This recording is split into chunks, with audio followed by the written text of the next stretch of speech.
ये देखो, ये इसका मोल्ड है। इस मोल्ड में ये क्या है, ये एग्रीगेट है। मोल्ड की डायमेंशन बता रखी है आपको 10.2 सेंटीमीटर। 10.2 सेंटीमीटर इसका डाया और 5 सेंटीमीटर इसकी हाइट है।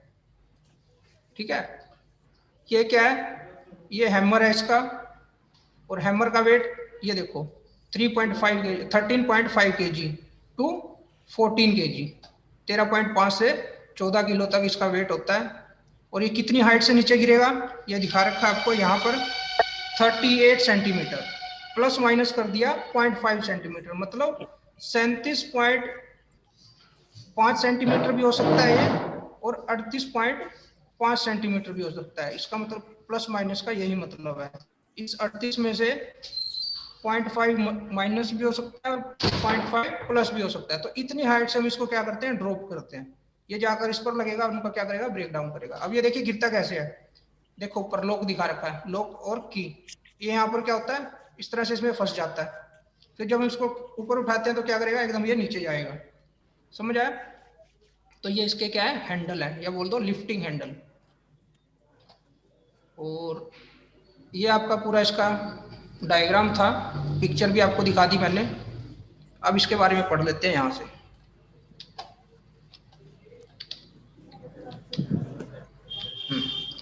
The experiment consisting of in allowing a metal hammer of weight 13.5 kg और 14 kg and diameter of 10 centimetre. देखो जो हैमर आपका, उसका डायमीटर कितना है, 10 सेंटीमीटर। आवाज नहीं, कौन है ये, म्यूट हो जाओ सभी, सभी म्यूट हो जाओ। जो हैमर आपका, उसका डायमीटर 10 है, और जिस मोल्ड में ये जाकर गिरेगा उसका डायमीटर है 10.2। ठीक है, 10.2, मतलब वो इजिली इस मोल्ड में इस तरह से ड्रॉप हो सकता है। जो आपका नीचे मोल्ड है उसका डायमीटर थोड़ा सा ज्यादा है जो आपका हैमर है उसका डाया से।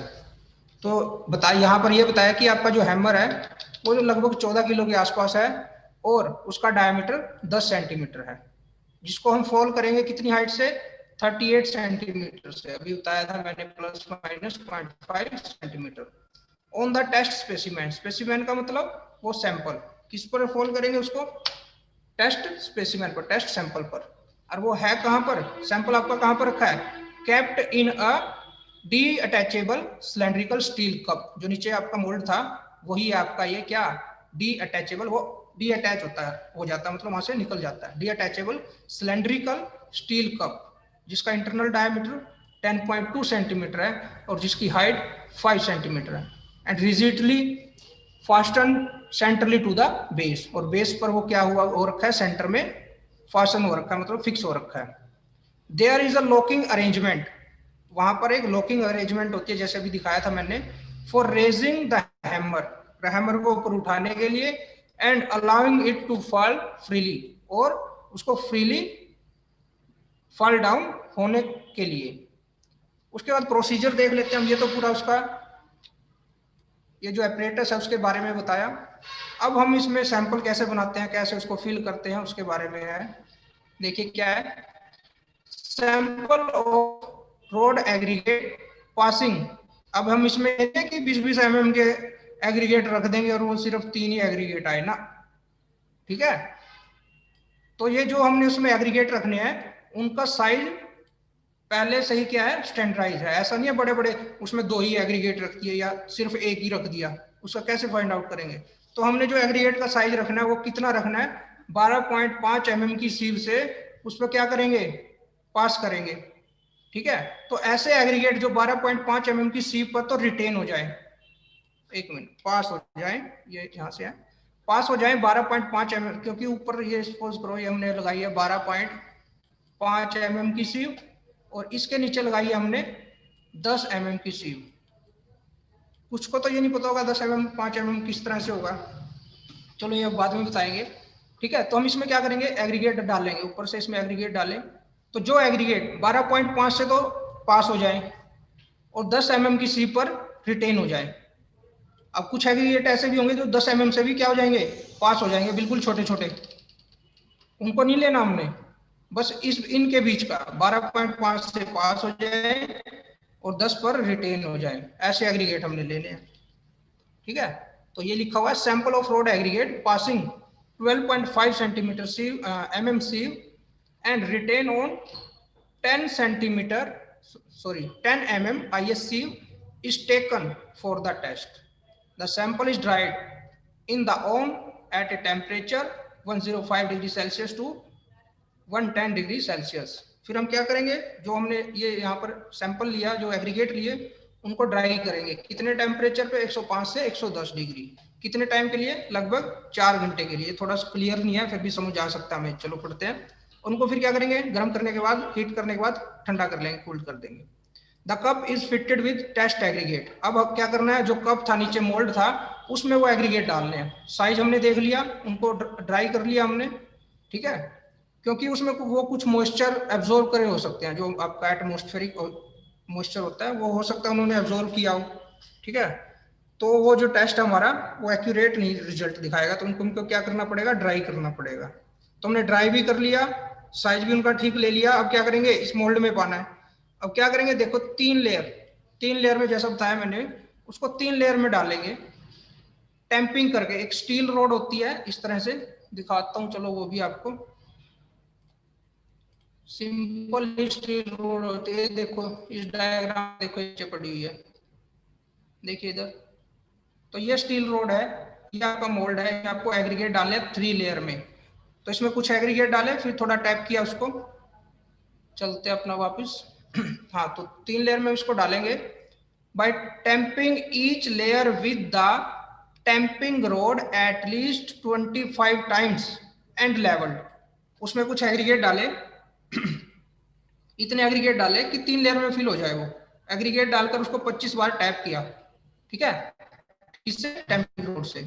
The cup is now finally fixed on position and hammer is raised by adjusting the free fall। फिर हम क्या करेंगे, उसको भर दिया 3 लेयर में, फिर क्या करेंगे, उस हैमर को ऊपर उठाएंगे और क्या करेंगे, फ्री फॉल करेंगे। ऐसा नहीं है कि हैमर को जो आपका है अपने हाथ से उठाया और उसको धीरे धीरे नीचे, अपने हाथ से नीचे लेके आ रहे हैं ना, ऊपर उठा के ले जाएंगे और छोड़ देंगे, वो नीचे जाके इम्पैक्ट डाल लेगा। ठीक है, तो फ्री फॉल देना हमने उसको। The test specimen is subjected to 15 blows. कितनी बार उसको हमने गिराना है, इम्पैक्ट कितनी बार देना है, 15 बार। 15 बार हम क्या करेंगे, उसको उठाएंगे और फ्री फॉल देंगे। ठीक है, the crushed aggregate is then removed from the cup. अब उसमें से वो चूरा बन गया होगा, क्रश हो गए होंगे, तो उसको क्या करना, रिमूव करना है, बाहर निकालना है।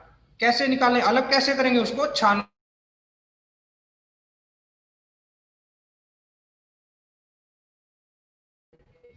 236 mm की सीव। ठीक है, 2.36 mm की सीव से हम क्या करेंगे, उसको छानेंगे, सीव करेंगे। फिर क्या होगा, कुछ उसके ऊपर आ जाएगा, कुछ उसके नीचे चला जाएगा। द फ्रैक्शन ऑफ एग्रीगेट, वो पार्ट, वो एग्रीगेट जो 2.6 सीव से 2.6 की सीव से पास हो गए हों, ऐसे एग्रीगेट को हम वेट करेंगे, क्योंकि एक्चुअल में तो वही चूरा है। ठीक है, इसको हम क्या करें, इनका जो ये नीचे निकला है, इसको मानेंगे कि इनका एक्चुअल में वियर हुआ है, ये जो चूरा नीचे आएगा। तो ये जो नीचे आया, हमने उसी को क्या करना है, मेजर करना है। The fraction of aggregate passing 2.36 mm IS sieve is weighted and impact value is determined। फिर हमने क्या करना है, उसकी परसेंटेज निकाल लेनी है, वही आपकी क्या है, इम्पैक्ट वैल्यू है। जैसे कि लास्ट टेस्ट में बताया था आपको, 5 kg हमने क्या लिया, एग्रीगेट लिए, लेकिन यहाँ पर मोल्ड काफी छोटा है, तो 5 kg यहाँ पर नहीं लेंगे। सपोज करो हमने यहाँ पर लिया 500 ग्राम, आधा किलो, वैसे ज्यादा आएगा इसमें।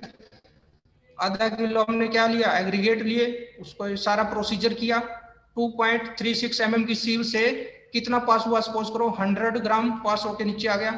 अब ये 100 ग्राम क्या है, जिसका वियर हुआ है, तो डिवाइड बाय क्या करेंगे, टोटल कितने परसेंट निकालना है, तो हमने तो कि ये कितना परसेंट है 500 का, तो कितना परसेंट है, 20% है। ठीक है, तो 20% इसका क्या आ गया, इम्पैक्ट वैल्यू आ गया। बताओ समझ आया कि नहीं आया, बताइए। Yes sir. हाँ, अब देख लेते हैं सिग्निफिकेंस क्या है, इसकी इंपॉर्टेंस क्या है। तो पहला है to test the toughness of road aggregate. ये इसमें क्लियर नहीं है भाई थोड़ा, पर समझ आ रहा है, इतना तो समझ आ रहा है। इसको मैं करके आपके पास भेज दूंगा। The test to test the toughness of the road aggregate, भाई हम इसी के लिए तो पूरा टेस्ट किया है, तो हम इसमें टफनेस निकाल सकते हैं। दूसरा, to test the suitability of soft aggregate to be use for base course construction. Wait,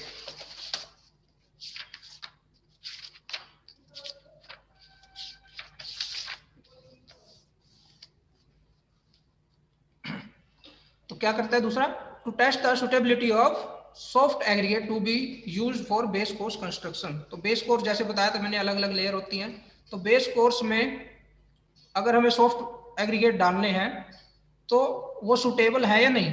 ऐसा तो नहीं है उनकी इम्पैक्ट वैल्यू 100% ही आ गई, वो बिल्कुल चूरा हो गई, ठीक है, तो वो यूज करने लायक है या नहीं है, वो यहाँ से हम फाइंड आउट कर सकते हैं। The test is simple and can be performed in the short duration. ये बहुत सिंपल टेस्ट है और थोड़े टाइम में हो जाएगा। Last, the test apparatus is portable and the test can be easily performed at construction site. जो इसका अपरेटस है वो एक जगह से दूसरी जगह ले जाने लायक है और इसको हम कंस्ट्रक्शन साइट पर भी इजिली कर सकते हैं। ये सारी की सारी इसकी क्या है, इंपॉर्टेंस है या फिर सिग्निफिकेंस है, ठीक है। उसके बाद देख लेते हैं एग्जांपल, इसकी स्टैंडर्ड वैल्यू देख लेते हैं जो हमारी इम्पैक्ट टेस्ट की वैल्यू है। अब यहाँ पर दिखा रखा है ग्रेटर देन 35%, ये 35 है, इसमें क्लियर नहीं दिख रहा। तो 35% से अगर ज्यादा इम्पैक्ट वैल्यू है तो वो क्या होंगे, आपके वीक एग्रीगेट होंगे। एग्जांपल लेंगे, अगर हमने 1000 ग्राम मतलब 1 kg अगर एग्रीगेट लिए हैं, उसमें से 350 ग्राम, 1 किलो में से अगर 350 ग्राम आपका 2.36 mm की सीव से पास हो रहा है, ये पूरा टेस्ट करने के बाद, तो वो एग्रीगेट कैसे होंगे, आपके वीक एग्रीगेट होंगे और वो सुटेबल नहीं है, नॉट सुटेबल, वो अच्छे टाइप के नहीं है, वो हम यूज नहीं कर सकते। अगर ये इम्पैक्ट वैल्यू आपकी 10 से ये 10 है, 10 to 35% है, मतलब चूरा कितना बना, 100 से 350 ग्राम के बीच बना अगर, ठीक है, तो वो आपका सेटिस्फैक्ट्री है भाई, हाँ चलो यूज कर सकते हैं, लेकिन अच्छी स्ट्रेंथ नहीं आएगी, ठीक है। उसके बाद अगर ये जो आपका इम्पैक्ट वैल्यू है, मतलब आपका जो वियर एंड टियर है, जो आपका चूरा बना है वो 10% से कम बना है, मतलब 1000 ग्राम में से आपका इम्पैक्ट वैल्यू या जो चूरा बोल सकते हैं वो कितना हुआ, 100 ग्राम से कम हुआ, तो वो आपका कैसा है, स्ट्रोंग है। आपके एग्रीगेट कैसे हैं, स्ट्रोंग एग्रीगेट है। तो हमने यहाँ पर अब देख लेते हैं, चलो एक वैल्यू और दे रखी आके, ये भी टेबल देख लेते हैं, ये सिर्फ समझाने के लिए आपको। अब कह रहे हैं देखो टेबल किस चीज की है, पहले तो टेबल का नाम पढ़ना है तभी ये पूरा टेबल समझ आएगा। क्या लिखा हुआ है, maximum allowable impact value of aggregate in different type of road payment. अब ये कह रहा है कि अलग अलग टाइप की जो आप रोड पेमेंट बनाओगे उसमें कितना ज्यादा से ज्यादा आपका इम्पैक्ट वैल्यू हो सकता है, वो उसका एक टेबल बना रखा है, ठीक है। तो उसमें क्या बता रहा है, WBM मतलब वाटर बॉन्ड मैकेडम, सब बेस कोर्स पे अगर यूज हो रहा है तो इम्पैक्ट वैल्यू 50 से ज्यादा ना हो। सीमेंट कंक्रीट की रोड बना रहे हो आप और बेस कोर्स डाल रहे हो, सीमेंट कंक्रीट में और बेस कोर्स में कितना होना चाहिए, 45। WBM में कितना होना चाहिए, 40। बिल्डअप स्प्रे ग्राउट में कितना होना चाहिए, 40। बिटुमन मैकेडम में कितना होना चाहिए, 35।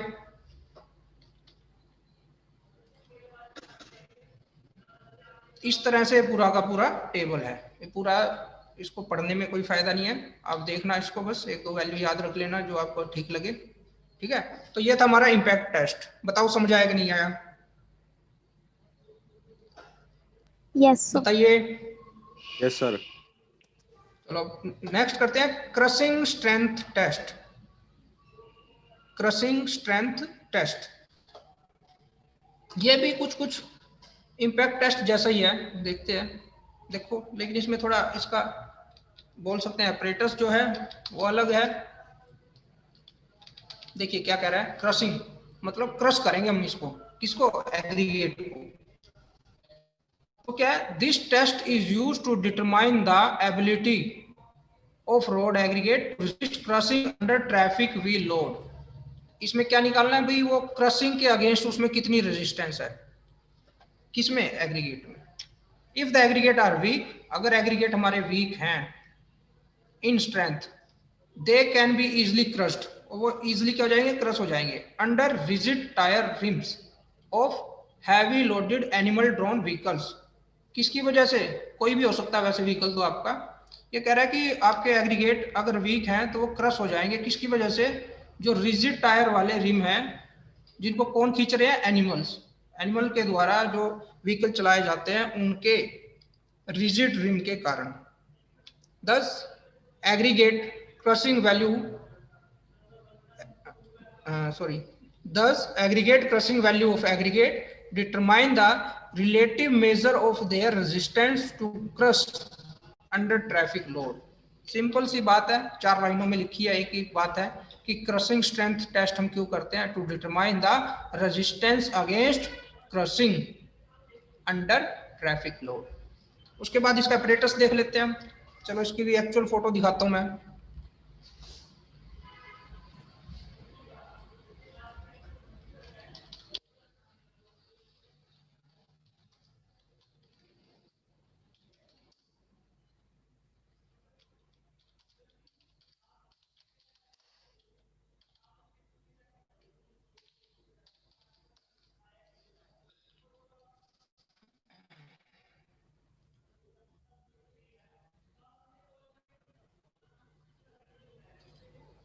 देखिए ये दिखा रखा है, कोई भी पिक्चर खोल सकते हैं हम, ये दिखा रखा है, देखो ये नीचे इसका मोल्ड है और ये इसका वेट है और ये इसकी टैंपिंग रोड है, ये इसका बेस प्लेट है, ठीक है। ये देखिए कोई और फोटो खोल लेते हैं, ये दिखा रखा है, तो ये इसका क्या है, मोल्ड है, ये इसका वेट है, ठीक है। चलो अब चलते हैं पीडीएफ पर।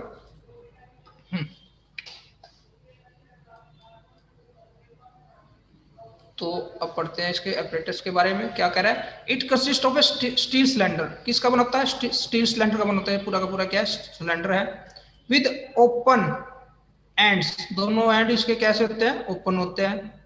इंटरनल डायमीटर इसका कितना होता है, 15.2 सेंटीमीटर इंटरनल डायमीटर ये, विद ए बेस प्लेट, नीचे एक इसके प्लेट होती है, एंड ए प्लंजर, और एक क्या होता है, प्लंजर, जो ऊपर से ये वेट गिरेगा ये क्या है, प्लंजर है।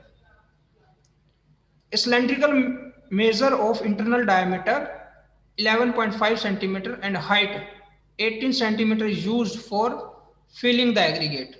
इसमें हम क्या करते हैं, एक सिलेंड्रिकल मेजर यूज करते हैं, किसके लिए, जिसका डायमीटर कितना होता है 11.5, हाइट होती है 18, किसके लिए, उसको फिल करने के लिए एग्रीगेट को। The whole assembly is placed in a compression testing machine, CTM बोल देते हैं, आपने देखी भी होगी, यहाँ पर बीसी लैब में भी रखी हुई है अपनी, सोयल लैब में भी रखी हुई है पुरानी। तो ये देखिए एक इसको क्या करते हैं हम, फिर किसमें रखते हैं, सीटीएम में रखते हैं, उसका मतलब क्या है, कंप्रेसिव टेस्टिंग मशीन में, फॉर अप्लाइंग लोड, क्या करने के लिए, लोड अप्लाई करने के लिए, कितना, 40 ton, at a uniform rate of loading, ठीक है, यूनिफॉर्मली डालेंगे, ऐसा नहीं एक दो बार में डालें, इम्पैक्ट नहीं करना हमने उसमें, ठीक है, उसको धीरे धीरे धीरे यूनिफॉर्मली क्या करना है, 40 टन का उस पर क्या करना है, वेट डालना है, ठीक है। तो एक मोल्ड था जिसका डायमीटर ये था, नीचे से उसकी बेस प्लेट थी, यहाँ पर एक सिलेंडर है जिसका डायमीटर ये है और हाइट ये है, उसमें हम क्या करेंगे, अपने एग्रीगेट फिल करेंगे और उसको बाद में किस में रख देंगे, लाकर सीटीएम में रख देंगे। क्यों, क्योंकि सीटीएम मशीन क्या डालेगी, उस पर लोड डालेगी, कितना, 40 टन का। प्रोसीजर देखते हैं हम, एग्रीगेट कौन से लेने हैं, जो 12.5 से पास हो जाए और रिटेन हो जाए 10 mm पर, सेम वही वाले एग्रीगेट लेने हमने जो लास्ट में लिए हैं।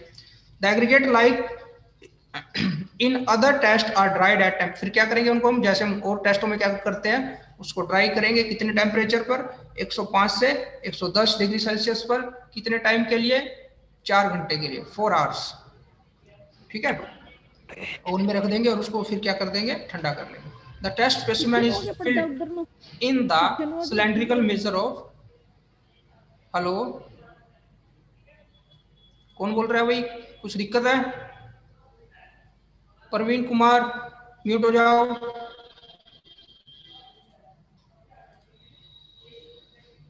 म्यूट हो जाओ, म्यूट। हाँ, तो कहाँ थे हम? हमने उसको ऑन में रख लिया और उसको ठंडा भी कर दिया। फिर क्या करेंगे, उसको हम जो ये सिलेंड्रिकल ये है मोल्ड है, इसमें हम क्या करेंगे, उसको 3 इक्वल लेयर में डालेंगे। सेम वही 25 बार उसको टैंपिंग करेंगे। उसकी 3 लेयर में डालने के लिए क्या करेंगे, पहले उसको टैंपिंग करेंगे कितनी बार, 25 बार, 25 टाइम्स। एंड किससे, टैंपिंग रोड से। एंड लेवल, उसको लेवल कर देंगे by using tamping rod at straight edge. ठीक है, तो इतना तो सेम वही है।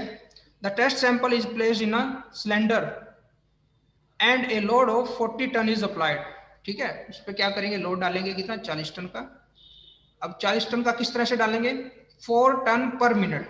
उसकी जो जो आपका CTM है, जो उसके लोड अप्लाई करने की जो उसकी प्लेट है, वो धीरे धीरे धीरे धीरे नीचे लोड अप्लाई करेगी। और किस रेट पे करेगी, 4 टन पर मिनट में वो अप्लाई हो, इस तरह से करेगी। थ्रू प्लंजर, किस तरह से कैसे करेगी, प्लंजर उसका क्या करेगा, मूव करेगा in a compression testing machine. The crushed एग्री, उससे क्या हो जाएगा, वो एग्रीगेट क्रश हो जाएंगे। फिर उसको क्या करना है, क्रश एग्रीगेट को अपने बाहर निकालना है। कैसे निकाल लोगे, सीव कर कर। सीव कितने mm की सीव से करोगे, 2.36 mm की सीव से। फिर क्या करोगे, उसको वेट कर लोगे और उसकी परसेंटेज निकाल लोगे। ठीक है, तो तीनों मेथड में जो प्रोसीजर है, प्रोसीजर लगभग सेम है। ठीक है, एक तो चेंज हो रहा है आपका एग्रीगेट का साइज। ठीक है, इन 2 टेस्टों में तो चलो सेम है, इससे पहले वाले में अलग था। तो एग्रीगेट साइज आपका चेंज होगा। और आपकी जो ये पासिंग सीव है, ये जो लास्ट में हम सीव यूज करते हैं, इसका साइज चेंज हो रहा है। इन 2 में तो ये भी सेम है। फिर वही चीज करनी है हमने, कितने परसेंट वियर हुआ डिवाइड बाय टोटल कितना था, उसकी हम परसेंटेज निकाल लेंगे। ठीक है, वही देखना बस, परसेंटेज कितनी परसेंट उसका वियर हो रहा है। अब देखिए क्या लिखा हुआ है, the aggregate of low crushing values are preferred. जिसकी क्रशिंग वैल्यू कम आएगी, उसका मतलब क्या है, उसका चूरा कम बना है, वो एग्रीगेट कैसे है, स्ट्रॉन्ग है। तो वही एग्रीगेट प्रेफर करने हैं फॉर रोड कंस्ट्रक्शन।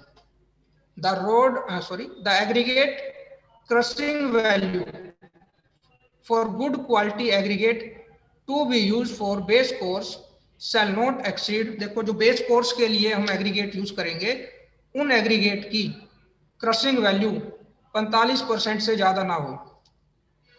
ठीक है, and that to be use for surface course. और जो सबसे ऊपर वाली लेयर में लगेंगे, अलग अलग लेयर बताई थी मैंने, और जो सबसे ऊपर वाली लेयर होती है, वो होती है आपकी सरफेस।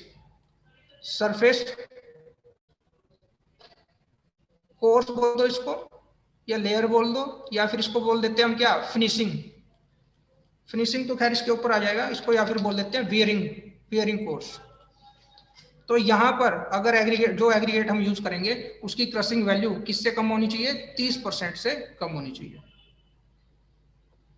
अब देख लेते हैं इसकी इंपॉर्टेंस क्या है, सिग्निफिकेंस क्या है। टाइम कितना, 1 मिनट रहता है, चलो ये तो हो ही जाएगा। तो इसकी सिग्निफिकेंस ये है, the low crushing value aggregate are consider as strong. जिसकी क्रशिंग वैल्यू कम आएगी, उसका मतलब क्या है, वो आपके एग्रीगेट स्ट्रॉन्ग है। ठीक है, जिसका चूरा कम बना, उसका मतलब क्या है, वो टूटा ही नहीं, मतलब वो स्ट्रॉन्ग है। तो जिसकी क्रशिंग वैल्यू कम आई, उसका मतलब क्या है, वो एग्रीगेट आपके स्ट्रॉन्ग है। Whereas high aggregate crushing value indicate road material of poor strength.